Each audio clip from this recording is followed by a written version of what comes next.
Well, over the last couple of weeks, the world has become a strange place. And I think it's important that we remember a couple of things about God during these unprecedented times. Let me share with you three very quickly. The first is this: God is sovereign during this period of time. God is sovereign. I'm reminded of Psalm 29, where David has a storm that comes into his life, and it's a threat to him, it's a threat to the people around him, and it's a threat to everything that he knows about life. And there's a point in the psalm towards the end where David and the people look at this storm that is flooding their life, and all they can say is, wow.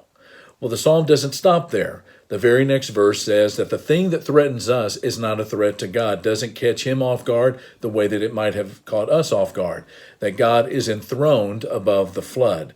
And the psalm ends with the words, and he blesses his people with peace and strength.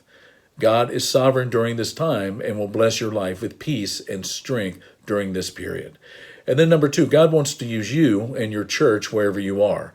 One of the things that you have been called to do and the church that he's raising up around you to do is to reflect God back into the community and into the lives of the people where you're serving. And then finally, number three, never forget that God is nearer than you think.